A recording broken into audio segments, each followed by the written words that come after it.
ಮಾಧ್ಯಮಗಳ ಹಕ್ಕನ್ನು ಹರಣ ಮಾಡುವಂತಹ ಕೆಲಸ ರಾಜ್ಯ ಸರ್ಕಾರದ ಕಡೆಯಿಂದ ಆಗ್ತಾ ಇದೆ. ಇದಕ್ಕೆ ವ್ಯಾಪಕ ಆಕ್ರೋಶ ಕೂಡ ವ್ಯಕ್ತವಾಗ್ತಾ ಇದೆ.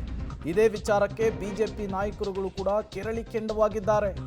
ಹೌದು, ವಿಧಾನಸೌಧದಲ್ಲಿ ಮಾಧ್ಯಮಗಳಿಗೆ ನಿಯಂತ್ರಣದ ವಿಚಾರ ಇದು ಪ್ರಜಾಪ್ರಭುತ್ವದ ಮೇಲಿನ ದಾಳಿ ಅಂತ ಹೇಳಿ ಎಸ್.ಆರ್. ವಿಶ್ವನಾಥ್ ಯಲಹಂಕ ಶಾಸಕರು ಹೇಳಿದ್ದಾರೆ.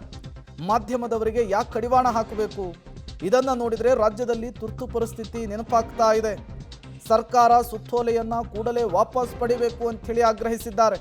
ಶಾಸಕ ಎಸ್.ಆರ್. ವಿಶ್ವನಾಥ್ ಮಾಧ್ಯಮಗಳಿಗೆ ಸರ್ಕಾರದ ನಿಯಂತ್ರಣದ ವಿಚಾರಕ್ಕೆ ಸಂಬಂಧಪಟ್ಟಂತೆ ಮಾತನಾಡಿದ್ದು ಹೀಗೆ. ಅಂದರೆ ಕೆಂಗಲ್ ಹನುಮಂತಯ್ಯನವರ ದ್ವಾರ ಏನೈತೆ ಅಲ್ಲಿ ಬಿಟ್ಟು ಇನ್ನೆಲ್ಲೂ ಕೂಡ ಸಂದರ್ಶನವನ್ನು ತಗೊಬಾರ್ದು, ಬೈಟ್ ತಗೊಬಾರ್ದು ಅಂತೇಳಿ ಸರ್ಕಾರದ ಆದೇಶವನ್ನು ಮಾಡಿರ್ತಕ್ಕಂಥದ್ದು ಇದು ಒಂಥರ ಪ್ರಜಾಪ್ರಭುತ್ವದ ಮೇಲೆ ಮತ್ತು ವಾಕ್ ಸ್ವಾತಂತ್ರ್ಯದ ಮೇಲೆ ಮಾಡಿರ್ತಕ್ಕಂಥ ಒಂದು ದಾಳಿ ಅಂತೇಳಿ ನಾನು ಭಾವಿಸ್ತೀನಿ.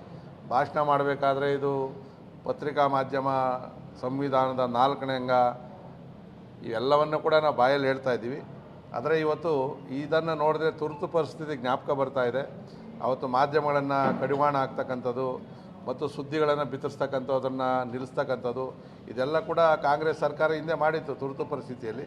ಇವತ್ತು ಕೂಡ ಅದೇ ಕೆಲಸವನ್ನು ಮುಂದುವರಿಸ್ತಕ್ಕಂಥ ಕೆಲಸವನ್ನು ಮಾಧ್ಯಮಗಳಲ್ಲಿ ಮಾಡ್ತಾ ಇದೆ. ತಕ್ಷಣ ಅವರಿಗೆ ಮೊದಲು ಯಾವ ರೀತಿ ಇತ್ತೋ ನೀವೇನು ಭದ್ರತೆ ಲೋಪ ಇದೆಯೋ ಅದನ್ನು ನೀವು ಸರಿ ಮಾಡಿಕೊಳ್ಳ್ರಿ. ನೀವು ಮಾಧ್ಯಮದವ್ರು ತೊಗೊಂಡೋಗಿಡೋವಂಥ ದುಷ್ಕೃತ್ಯವನ್ನೇನು ಮಾಡೋದಿಲ್ಲ.